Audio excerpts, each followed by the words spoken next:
السلام علیکم۔ آج میں فضائل درود شریف پڑھ رہا ہوں۔ حضرت عبداللہ بن عمر رضی اللہ تعالیٰ حضور اقدس صلی اللہ علیہ وسلم کا ارشاد نقل کرتے ہیں کہ جب تم اذان سنا کرو تو جو الفاظ مؤذن کہے وہی تم کہا کرو، اس کے بعد مجھ پر درود بھیجا کرو، اس لیے کہ جو شخص مجھ پر ایک دفعہ درود بھیجتا ہے اللہ جل شانہ اس پر 10 دفعہ درود بھیجتے ہیں۔ پھر اللہ جل شانہ سے میرے لیے وسیلے کی دعا کیا کرو۔ وسیلہ جنت کا ایک درجہ ہے جو صرف ایک ہی شخص کو ملے گا، اور مجھے امید ہے کہ وہ ایک شخص میں ہی ہوں۔ بس جو شخص میرے لیے اللہ سے وسیلے کی دعا کرے گا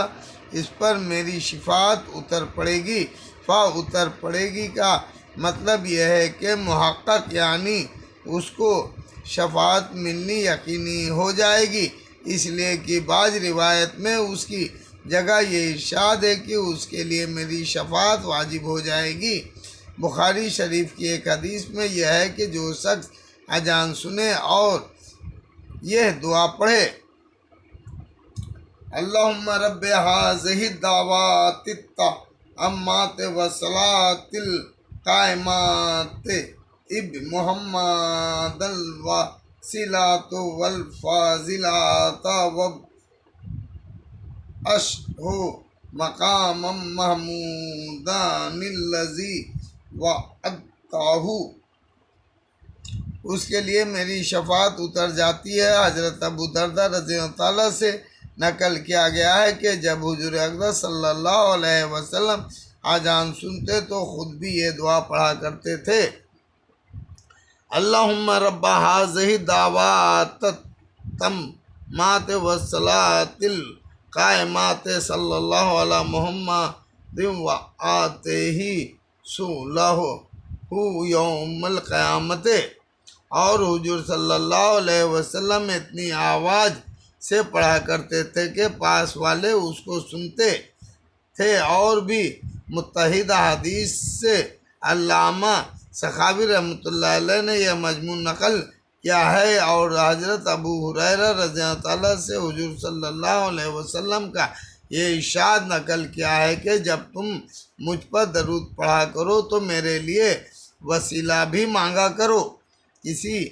نے عرض کیا، یا رسول اللہ وسیلہ کیا چیز ہے؟ حضور صلی اللہ علیہ وسلم نے فرمایا کہ جنت کا اعلیٰ درجہ ہے جو صرف ایک ہی شخص کو ملے گا، اور مجھے یہ امید ہے کہ وہ شخص میں ہی ہوں گا۔ علامہ سخاوی رحمۃ اللہ علیہ کہتے ہیں کہ وسیلہ کے اصلی معنی لغت میں تو وہ چیز ہے کہ جس کی وجہ سے کسی بادشاہ یا کسی بڑے آدمی کی بارگاہ میں تقرب حاصل کیا جائے، لیکن اس جگہ ایک اعلیٰ درجہ مراد ہے، جیسا کہ خود حدیث میں وارد ہے کہ یہ جنت کا ایک درجہ ہے، اور قرآن پاک کی آیات وَابْتَغُوا إِلَيْهِ الْوَسِيلَةَ میں امام تفسیر کے امام کے 2 قول ہیں۔ ایک تو یہ کہ اس سے وہی تقرب مراد ہے جو اوپر گزرا۔ حضرت ابن عباس رضی اللہ عنہ، مجاہد، عطا وغیرہ سے یہ قول نقل کیا ہے کہ قتادہ رضی اللہ عنہ کہتے ہیں کہ اللہ کی طرف تقرب حاصل کرو اس چیز کے ساتھ جو اس کو راضی کر دے۔ واحدی رحمۃ اللہ علیہ، بغوی رحمۃ اللہ علیہ، جمخشری رحمۃ اللہ علیہ سے بھی یہ نقل کیا گیا ہے کہ وسیلہ وہ ہر چیز ہے جس سے تقرب حاصل کیا جاتا ہو، قرابت ہو یا کوئی عمل۔ اور اس قول میں نبی کریم صلی اللہ علیہ وسلم کے ذریعے سے توسل یعنی وسیلہ حاصل کرنا بھی داخل ہے۔ علامہ جزری رحمۃ اللہ علیہ نے حسن حسین میں آداب و دعا میں لکھا ہے وَإِن يَتَوَسَّلَ إِلَى اللَّهِ تَعَالَى بِالنَّبِيِّينَ وَالصَّالِحِينَ من عبادہ، یعنی توسل حاصل کرے اللہ جل شانہ کی طرف اس سے انبیاء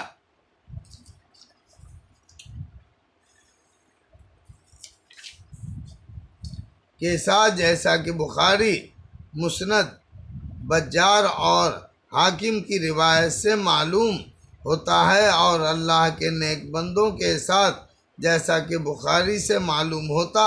ہے۔ علامہ سخاوی رحمۃ اللہ علیہ کہتے ہیں، اور دوسرا قول آیت شریفہ میں یہ ہے کہ اس سے مراد محبت ہے، یعنی اللہ کے محبوب بنو، جیسا کہ ماوردی رحمۃ اللہ علیہ وغیرہ نے ابو جید سے نقل کیا ہے کہ اور حدیث پاک میں فضیلت سے مراد وہ مرتبہ عالیہ، یعنی اونچا مرتبہ ہے جو ساری مخلوق سے اونچا ہو، اور احتمال ہے اور کوئی مرتبہ مراد ہو یا وسیلے کی تفسیر ہو، اور مقام محمود وہی ہے جس کو اللہ جل شانہ نے اپنے پاک کلام میں سورہ بنی اسرائیل میں ارشاد فرمایا ہے، آسائیا انا کا ربو کا مقام محمودہ۔ ترجمہ: امید ہے کہ پہنچائیں گے آپ کو رب مقام محمود میں۔ مقام محمود کی تفسیر میں علماء کے چند اقوال ہیں، یہ کہ وہ حضور اقدس صلی اللہ علیہ وسلم کا اپنی امت پر گواہی دینا ہے۔ کہا گیا ہے کہ حمد کا جھنڈا جو قیامت کے دن آپ کو دیا جائے گا مراد ہے، اور بعض نے کہا ہے اللہ جل شانہ نے آپ کو قیامت کے دن عرش پر، اور بعض نے کہا ہے کرسی پر بٹھانے کو کہا ہے۔ ابن جوزی رحمۃ اللہ علیہ نے ان دونوں قولوں کو بڑی جماعت سے نقل کیا ہے، اور بعضوں نے کہا کہ اس سے مراد شفاعت ہے، اس لیے کہ وہ ایسا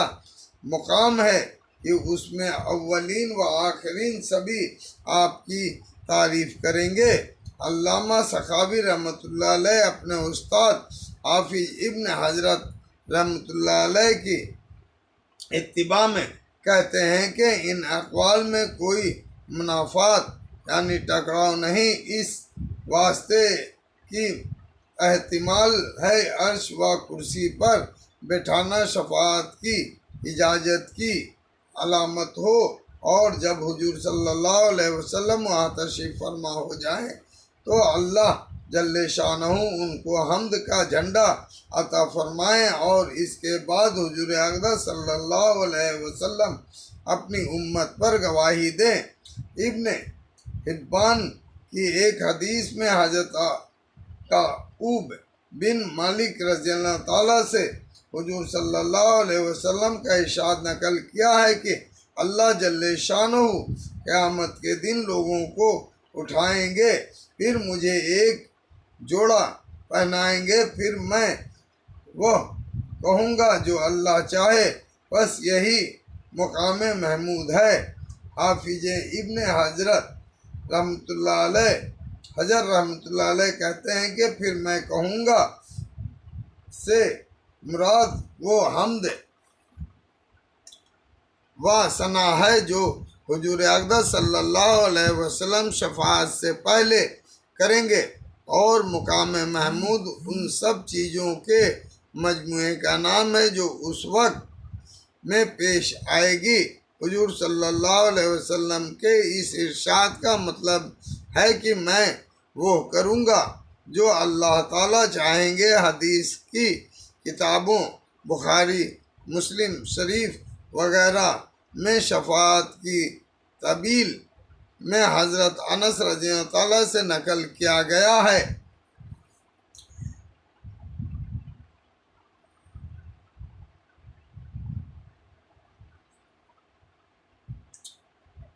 جس میں یہ مذکور ہے کہ جب میں اللہ تعالیٰ کی زیارت کروں گا تو سجدے میں گر جاؤں گا، اللہ جل شانہ مجھے سجدے میں جب تک چاہیں گے پڑا رہنے دیں گے۔ اس کے بعد اللہ جل شانہ کا ارشاد ہوگا، محمد صلی اللہ علیہ وسلم سر اٹھاؤ اور کہو تمہاری بات سنی جائے گی، سفارش کرو قبول کی جائے گی، مانگو۔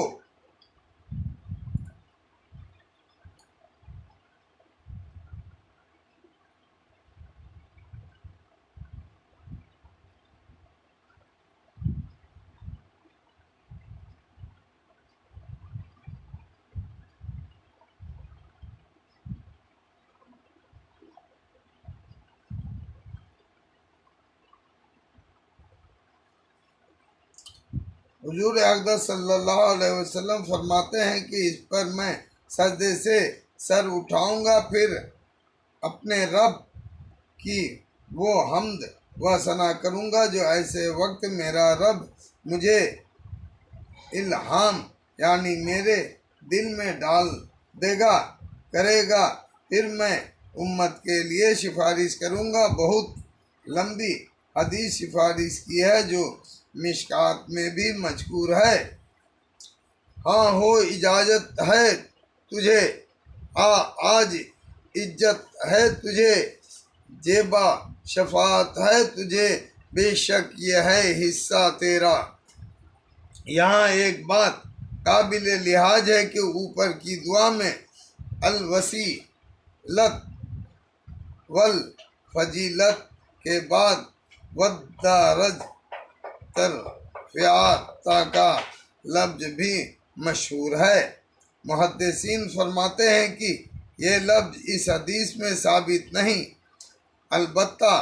بعض روایت میں جیسا کہ حسن حسین میں بھی اس کے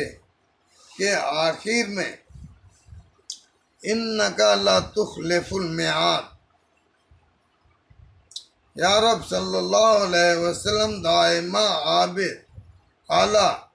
حسبک خیر الخلق کلہم۔